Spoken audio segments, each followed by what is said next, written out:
Hello friends, welcome back. അപ്പോൾ ഇന്ന് ഞാൻ വന്നിട്ടുള്ളത് നമ്മുടെ ലാലേറ്റിൻ്റെ സ്പെഷ്യലായിട്ടുള്ളൊരു ഫിഷ് ഫ്രൈഡ് റെസിപ്പി ആയിട്ടാണ് കേട്ടോ. ട്രൈ ചെയ്തപ്പോൾ സൂപ്പർ ടേസ്റ്റ് ആയിരുന്നു കേട്ടോ. അപ്പോൾ ഞാൻ വെച്ചാൽ നിങ്ങളായിട്ടൊന്ന് ഷെയർ ചെയ്യാമെന്ന്. അപ്പോൾ ഇതിനായിട്ട് ഞാനിപ്പോൾ 1.5 ടേബിൾ സ്പൂൺ കാശ്മീരി മുളക് പൊടി എടുത്തിട്ടുണ്ട്.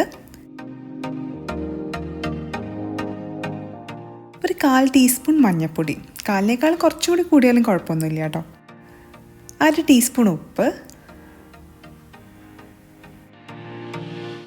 ഇനി നമുക്ക് കുറച്ച് കുരുമുളക് പൊടി ചേർത്ത് കൊടുക്കാം. ഇതിപ്പോൾ ഒരു 1/4 മുതൽ 1/2 ടീസ്പൂൺ വരെ ചേർക്കാം കേട്ടോ. നിങ്ങളുടെ എരിവിൻ്റെ അനുസരിച്ചിട്ട് നിങ്ങൾക്ക് ചേർക്കാം കേട്ടോ കുരുമുളകൊക്കെ. ഇനി ഇതിലേക്ക് ഒരു സ്പെഷ്യൽ ഇൻഗ്രീഡിയൻറ്റ് ലാലറ്റൻ ചേർത്തിട്ടുണ്ടായിരുന്നു, കായമായിരുന്നു. അപ്പോൾ ഞാനിപ്പോൾ കായം ഒരു ചെറിയ കഷ്ണം പൊട്ടിച്ചെടുത്തിട്ടുണ്ട്. അത് നമുക്ക് തിളച്ച വെള്ളത്തിലൊന്ന് ഇട്ട് കൊടുക്കാം കേട്ടോ. നിങ്ങളുടെ കയ്യിൽ കായത്തിൻ്റെ പൊടി ഉണ്ടെങ്കിൽ അത് ചേർത്താലും മതി, ഒരു 1/4 ടീസ്പൂൺ.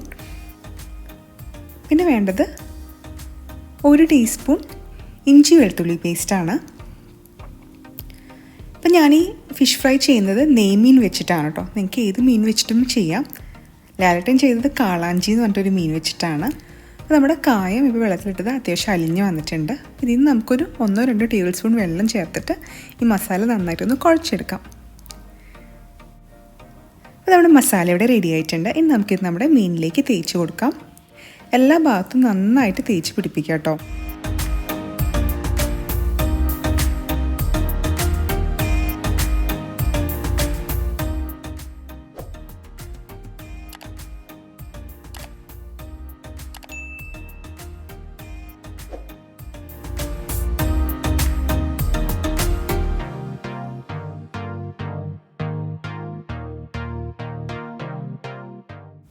ഞാനിപ്പോൾ ഒരു 30 മിനിറ്റ് ഇത് ഫ്രിഡ്ജിൽ വെക്കുകയാണ് കേട്ടോ, നന്നായിട്ട് മസാലയൊക്കെ ഫിഷിൻ്റെ ഉള്ളിലേക്ക് ഒന്ന് പിടിച്ചിട്ടാനായിട്ട്. ഇനി നമുക്ക് ഒരു പാൻ അടുപ്പത്തേക്ക് വയ്ക്കാം. അതിലേക്ക് നമുക്ക് വെളിച്ചെണ്ണ ഒഴിച്ചു കൊടുക്കാം. വെളിച്ചെണ്ണയിൽ വറുക്കുമ്പോഴാണ് ഈ ഫിഷ് ഫ്രൈക്ക് ഒരു പ്രത്യേക ടേസ്റ്റ് വരിക.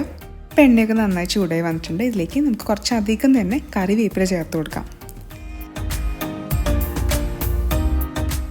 ഇനി നമുക്ക് ഫിഷ് ചേർത്ത് കൊടുക്കാം. ഒരു ലോ ടു മീഡിയം ഫ്ലെയിമിൽ ഒരു 4 മിനിറ്റ് ഒരു സൈഡിലിട്ടിട്ട് നമുക്ക് ഇത് കുക്ക് ചെയ്തെടുക്കാം.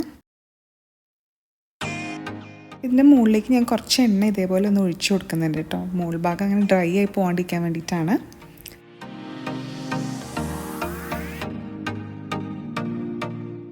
അടുത്ത സൈഡ് ഇതേപോലെ ഒരു 3-4 മിനിറ്റ് നമുക്ക് ഇതൊന്ന് കുക്ക് ചെയ്യാം.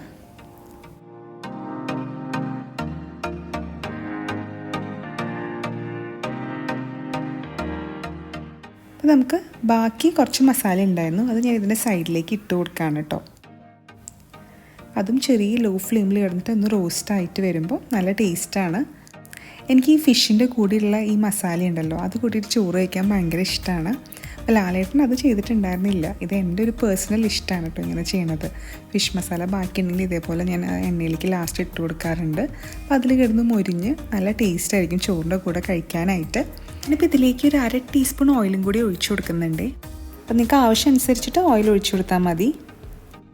ഒരു സ്വല്പം വിനീഗർ ഞാൻ ചേർത്ത് കൊടുക്കുന്നുണ്ട്. ഇത് ഓപ്ഷണലാണ്, പക്ഷെ ചേർത്ത് കൊടുത്താൽ കുറച്ചുകൂടി നല്ല ടേസ്റ്റ് കിട്ടും. ഇതിപ്പോൾ 1 ടീസ്പൂൺ ഉണ്ട്. ഇപ്പോൾ നമ്മുടെ സൂപ്പർ ടേസ്റ്റി ആയിട്ടുള്ള ഫിഷ് ഫ്രൈ ഇവിടെ റെഡി ആയിട്ടുണ്ട് കേട്ടോ. എന്തായാലും നിങ്ങൾ ഈ രീതിയിലൊന്ന് ട്രൈ ചെയ്ത് നോക്കണേ. ഈ കായം ചേർക്കുന്നതുകൊണ്ട് തന്നെ നമ്മുടെ ഫിഷ് ഫ്രൈക്ക് ഒരു പ്രത്യേക ടേസ്റ്റാണ്. ലാലേട്ടൻ പറഞ്ഞ പോലെ തന്നെ ഫിഷ് ഫ്രൈ സൂപ്പർ ആയിട്ടുണ്ട്. അപ്പോൾ എല്ലാവരും ഇതേപോലെ ഒന്ന് ഉണ്ടാക്കി നോക്കണം കേട്ടോ. Thank you for watching. Bye bye.